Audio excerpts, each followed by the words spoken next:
if you attack that grain corridor, then frankly, you're inviting retaliation. You're inviting much stronger NATO forces in the area. So the last thing Vladimir Putin and his clique want is increased NATO presence down in the Black Sea.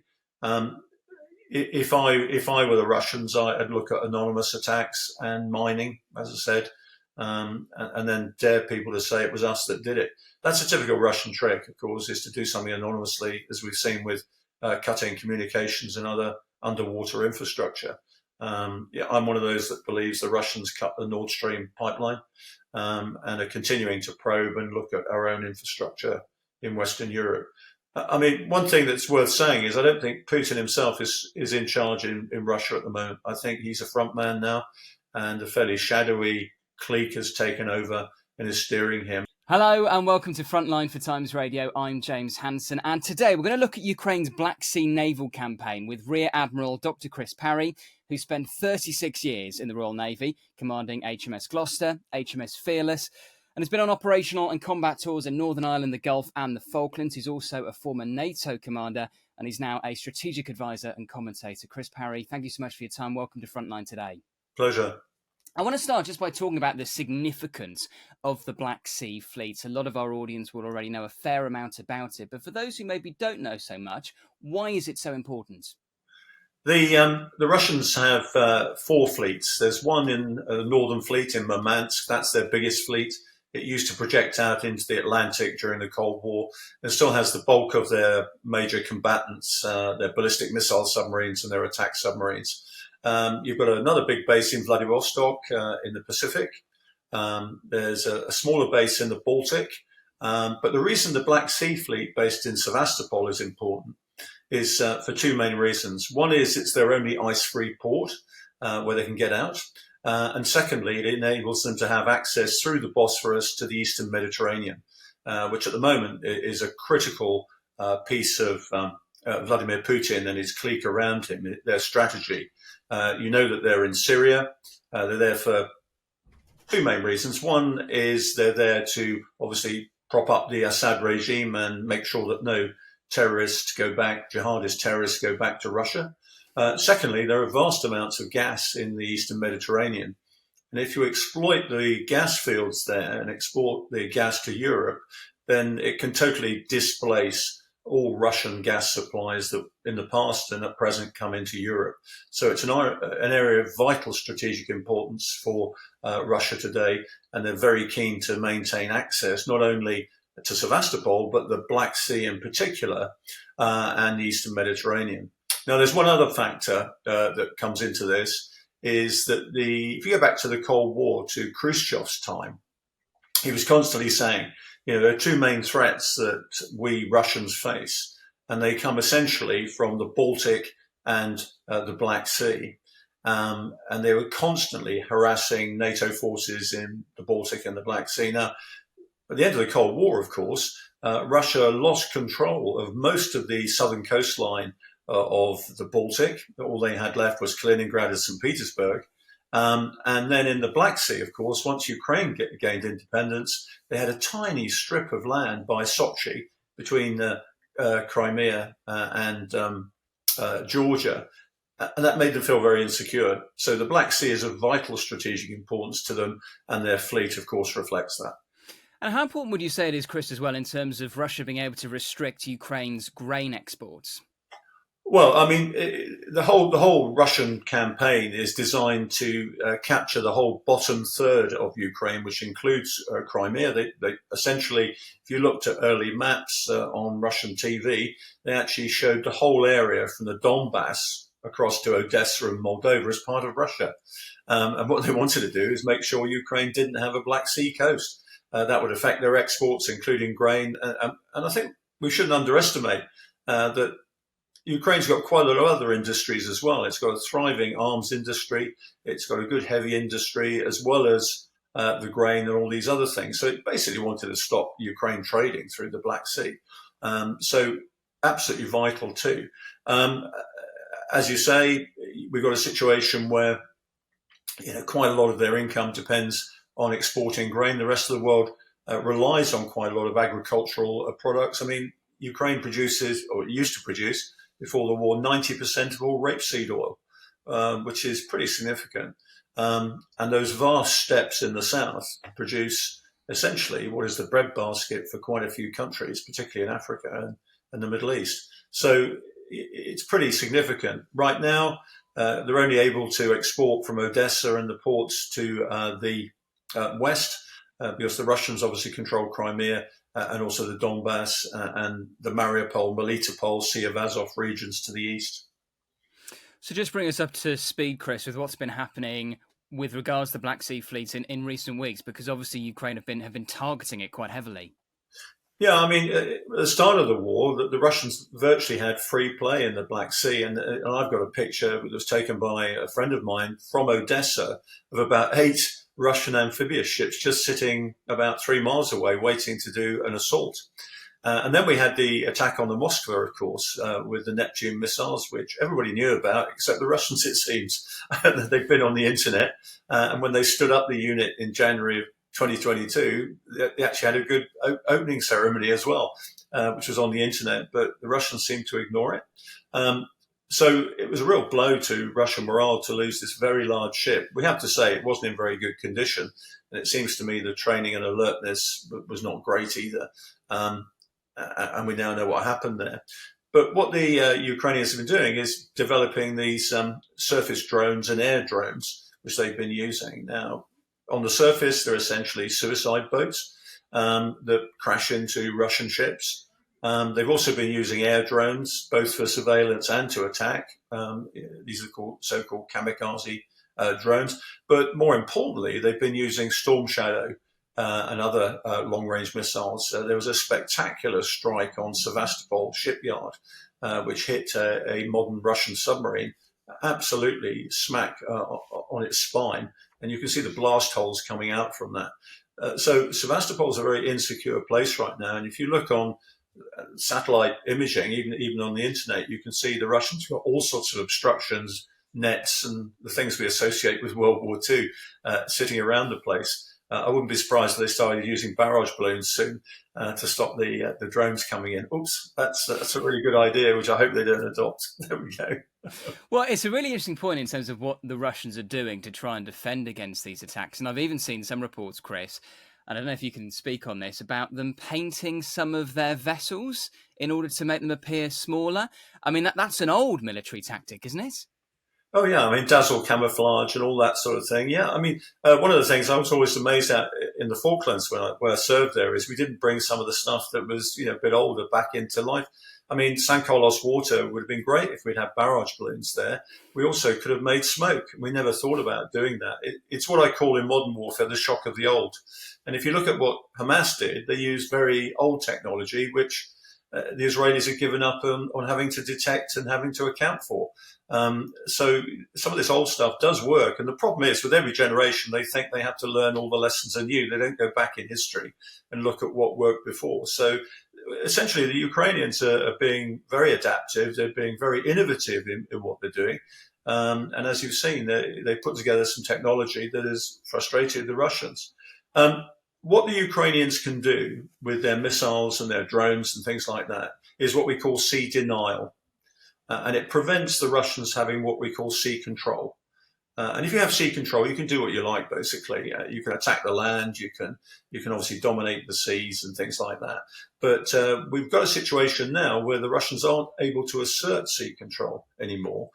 So that's good from defending Ukraine point of view. But what the Russians in turn are doing are seeking to constrain the Ukrainians, particularly in exporting grain and things like that out through the Black Sea. What else will Russia be doing to try and defend the Black Sea fleet? We know that Vladimir Putin has ordered Russian aircraft to patrol the area. Is there anything more that the Russians could do? Oh, there is. I mean, there's a lot of things they can do. As you say, they are introducing increased air patrols. If you've got command of the air, you generally can command the sea as well. So I think they're saying, okay, if our ships and submarines are vulnerable, then in that case, we'll use aircraft instead. So they can use aircraft to attack anything on the surface. They can also use it to launch missiles against the Ukrainian homeland as well, and they have been doing that with aircraft from there. I think the next step for the Russians will be to try and use mines to prevent the Ukrainians from actually exporting anything from Odessa and the West. What's interesting there, for about 2 years since the campaign started, I've been urging NATO and the UK to set up a safe transit route on the western side of the Black Sea, because for all but the last bit where you go into Odessa, you can transit through NATO territorial seas out to 12 miles. And obviously, if the Russians attack anything inside those territorial seas, that's actually an attack on the country itself, because territorial seas have the jurisdiction of the country that owns them. So you could actually put a fantastic sort of safe zone on the western side of the Black Sea that goes through Romanian, Bulgarian, Turkish territorial seas. And in theory, the Russians, without fear of provoking conflict, can't interdict them. The last 11, 12 miles or so through Moldovan territorial seas, then Ukrainians would have to provide some sort of defense for that. And I would say that the Russians would attempt to mine those seas. Well, the answer is, if Ukraine wanted help in clearing those mines, then I think probably Western nations would be fairly amenable to that. You say, Chris, you've been urging NATO to implement a safe transit route. Why do you think they haven't thus far? I think there are fears of escalation. I think that you don't really want to suck the Russians in until it's a time and place of your own choosing. I think there's obviously some local difficulties getting the countries there to agree to that, because it obviously attracts Russian attention to Romania and Bulgaria and things like that. I think there's also nobody's sorted out how we're going to defend ships in the northern part, which aren't part of NATO territorial seas. And to tell you the truth, where we're going to get the ships and crews from to actually risk that. So I think there's a fair degree of normalization and mediation that's required yet. But, it takes a bold decision. And the one thing we're lacking at the moment is statesmen who can make bold decisions, I'm afraid, not just in this area. Has it surprised you how much success Ukraine have had in attacking the Black Sea Fleet? Given they don't have their own navy, they do appear to have had some significant success. Yeah, you see, there's a lot of confusion in people's minds about naval power and maritime power. Essentially, naval power is based around what you and I know: aircraft, submarines, aircraft carriers, things like that. Essentially, you can still provide effect, as we call it in the military, on the sea from all sorts of platforms. So you can do it with missiles based on the land, and the Americans even more so now are putting missiles on land in the Pacific to possibly counter Chinese operations. You can also use drones. You can also use all these sorts of innovative ways in which they're operating. So it's not so much the activity you do at sea, it's the effect you can have on the sea. And that's what the Ukrainians have been exploiting. And these sea drones, just tell us a bit more about them, because I'm guessing it's a relatively new piece of technology. It's an old piece of technology, but it's been put together in a very innovative way. So what it is essentially is a very large canoe, which hasn't got any people in it. It's got a very large explosive warhead on the front, and it's got a guidance system that can be steered by satellite. And it's also got a video in the front. So essentially what happens is you send an aerial drone up, you look for a suitable target, or you detect the target from its electronic emissions, something like that, or you can get intelligence from the Americans. And then you send 1, 2, or 3 of these things out. They're very low visibility. Ideally, you'd like them to be under the surface with a periscope. Haven't got quite to that yet, but they're coming. And essentially, you steer it into something. You find a target, and they found several targets, as you know. I should think they're looking for any Russian warship right now that's operating out in the Black Sea. I have to tell you, I forecast this in a book in 2014 that this would be a way of doing warfare in future. Everybody stiffly ignored it. But there we go. And so what is it that makes them so difficult to defend against? Just the fact that they are so hard to detect? Yeah, they're very low in the water, and they're made of glass fiber or glass reinforced plastic. So that's not great when you've got a radar. But I have to say, I mean, the Russians have done a good job of actually intercepting some of them and actually killing them before they can actually reach the ships concerned. If you've got very high caliber weapons that fire about 600 rounds a minute or something like that, which the Russians do have, and you do detect them on time, you can actually deal with them. But at night, it's quite difficult. They're very low visibility, as I said, and they're difficult to detect on radar. Oddly enough, the way you pick them up is if they're going at speed, you detect their wake. So, the answer is stationary targets, slow moving ones are easy. If they're moving fast, it's actually quite difficult to get inside and not be detected. Chris, clearly Ukraine have had some successes recently at attacking the Black Sea Fleet. What would defeating the Black Sea Fleet look like? Well, what does success look like? Well, I think success looks like you basically stop the Russians being able to operate at sea with any of their warships or anything that can contribute to the war in Ukraine. If you can achieve that success, that is total sea denial. You could go further and say we'll interdict any Russian ship coming out of Mariupol, Melitopol, Sea of Azov. In other words, just stopping any Russian operation, whether civilian or military, in the Black Sea. Do you think we're close to that at all? No. At the moment, the Russians aren't choosing to be there. They don't need to. They can fire missiles from their aircraft over Russia.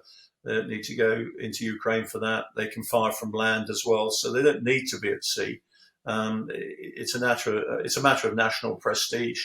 To a large extent, if you go to sea now, you're presenting yourself as a target. So why do it? The Emperor Augustus had a really good expression for this. He said, never go fishing with a golden hook where you could lose the hook. And it's not actually, the fish isn't worth it. And so, if you're not achieving a worthwhile task, then don't be at sea presenting yourself as a target. It's as simple as that. So for all the discussion about the significance of the Black Sea Fleet, and clearly it is significant, this is not where this war is going to be won or lost. Partly it's going to be won there because obviously if you can discredit the Russian Navy, you add to the general sense of unease within the armed forces. If there's a breakthrough, it's not going to happen this campaigning season, but early next campaign season to the Black Sea coast by the Ukrainian Army and Air Force, then you could see a general collapse in morale in the Russian armed forces. You could see a mutiny, and then you then got all sorts of political instability resulting from that. And just to go back to some of the equipment that's being used to attack the Russians by Ukraine, we've heard a lot in recent weeks about these US-supplied ATACMS missiles. Would they be used? Do they have the range in order to reach the Black Sea Fleet?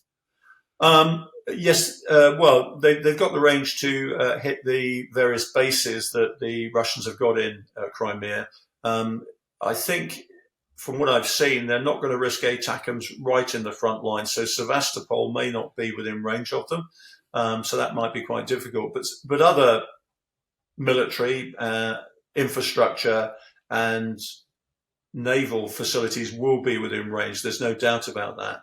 I suspect the ATACMS will be used to support the main assault, which is coming down, as you know, in the east towards Melitopol and Mariupol. But we shouldn't underestimate the huge lines of defences that the Russians have there. 3 lines of trenches, fortifications, and the amount of landmines there are 16 times the density that we would anticipate using in NATO. So quite formidable obstacles, which is why the campaign has basically been very slow so far. So Ukrainians are probing away, trying to find weaknesses, trying to destroy logistics hubs and networks in the rear of the Russians. And that's where the ATACMS will be really useful for static targets and those things that they need to destroy to stop the Russians supporting their troops.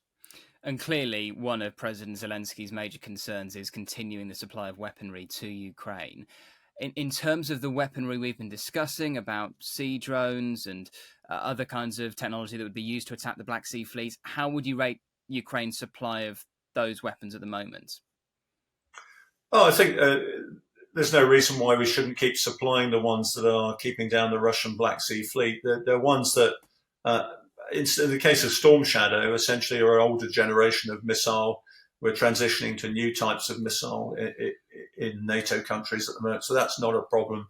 The sort of components that go into the Neptune missile readily available, and the drones are being made by the hundreds now in Ukraine. This is basic technology. You and I could make them, to tell you the truth, and operate them. And that's the real worry, of course, in every scenario today, is everybody who's got a garden shed and a bit of technical knowledge can make these things.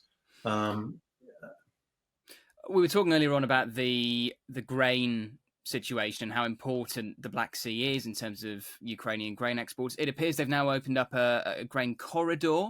How difficult will that be to protect, Chris? Well, I mean, I think the issue with protection there is all about what you think as a Russian. Do you think it's worth interfering and escalating the conflict? Because if you attack that grain corridor, then frankly, you're inviting retaliation. You're inviting much stronger NATO forces in the area. So the last thing Vladimir Putin and his clique want is increased NATO presence down in the Black Sea. If I were the Russians, I'd look at anonymous attacks and mining, as I said, and then dare people to say it was us that did it. That's a typical Russian trick, of course, is to do something anonymously, as we've seen with cutting communications and other underwater infrastructure. I'm one of those that believes the Russians cut the Nord Stream pipeline and are continuing to probe and look at our own infrastructure in Western Europe. I mean, one thing that's worth saying is I don't think Putin himself is in charge in Russia at the moment. I think he's a front man now, and a fairly shadowy clique has taken over and is steering him. And I think what gave the game away is when Prigozhin mutinied. He didn't say he was there to mutiny against Putin. He said he wanted a mutiny against the people who were around Putin. And that's why it took so long for Putin to say, well, you're not doing the right thing here. And I believe this clique around Putin, who are now controlling what happens in Russia, probably killed Prigozhin as well. That's fascinating. Just expand a bit on that, Chris. So you think Putin now is just a figurehead? I do. I mean, I think he's very ill. That's the first thing. Nobody's quite sure what it is. We've heard everything from Parkinson's right through to some form of blood cancer. The fact of life is Ukraine has been a disaster for business, in inverted commas, in Russia. It is a cross between, a totalitarian and a mafia state. And if you look at the psychology of it, people would have said he's not good for business anymore. We'll keep him out in front. But I think you'll find there's a very shadowy clique of the senior military under Shoigu and Gerasimov, the St. Petersburg organized crime leaders, and also the former members of the Russian security services actually in charge at the moment. If people have seen the Death of Stalin, it's a great film. It's a comedy, but actually that culture, I think, is running right now in Moscow alongside elements of The Godfather as well. Because there was so much talk, particularly around the Prigozhin mutiny, about whether Putin would get rid of Shoigu, but you actually think it could be the reverse, that it's Shoigu who holds Putin's fate in his hands. Exactly that. It's Shoigu, Gerasimov, obviously head of the army. And I think probably, as I said, members of the St. Petersburg organised crime group and a number of security professionals from the former FSB, KGB types. So why wouldn't they just get rid of Putin then? If he's of no more use to them, why don't they just depose him? Well, because he's an important front man. He's very popular in Russia. I mean, people underestimate that probably 3/4 of the population support Putin. I was going to be the defense attaché in Moscow in 1998. And when I did my briefings, I asked lots of Russians, amid the turmoil of the Yeltsin years where everything was collapsing, hyperinflation, everything. And almost everybody said to me when I said, what do you want? Do you want democracy? Do you want go back to the old days? What? They said, what we really need is a nice Stalin.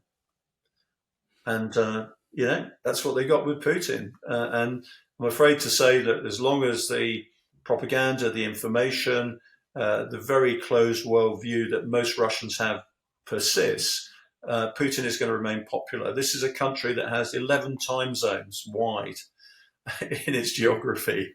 And in the past, it's been used to being run by a czarist type figure. So he tends to be popular. quite a lot of Russians don't pay rent, for example. It's subsidized. So they've got lots of spare cash under Putin. So there's lots of reasons why Putin as a figurehead is a good one. I mean, dare I say it, America's the same. We've got a president who's pushed out in front by the Democratic establishment. Nobody, I think, in their right minds would say that he is a dynamic leader right now. No, though obviously people would say that he is very much in charge of his administration in a way that the way you're alleging, Chris, maybe Putin is not. But that is fascinating. In that case, how long do you give him? How long do you think he'll stay as the figurehead, or call him what you will, of the Russian regime? Well, until he has, in inverted commas, a heart attack, I guess, because that's the Russian way. As long as he's useful, he'll be there. But yeah, until he dies, I guess. Yeah. But you think he's on borrowed time? I think he's probably at the head of the government, but not in power.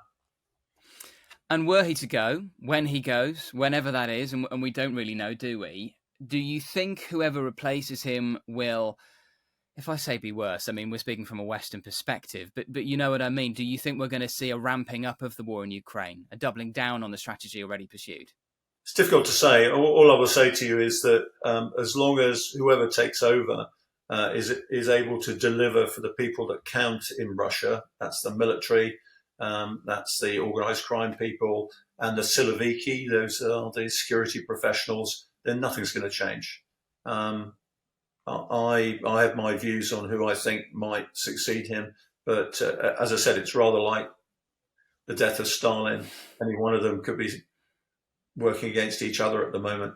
But without mentioning a name, I'd look at the governor of Tula province, just to the south of Moscow.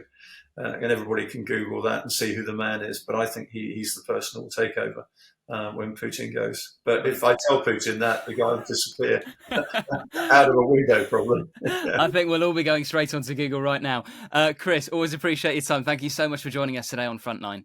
Take care. Thank you for watching this episode of Frontline for Times Radio. For more on the war in Ukraine, subscribe to the Times Radio YouTube channel. Listen to Times Radio on your digital radio, or you can read the Times online with your digital subscription or in print. Thank you and goodbye.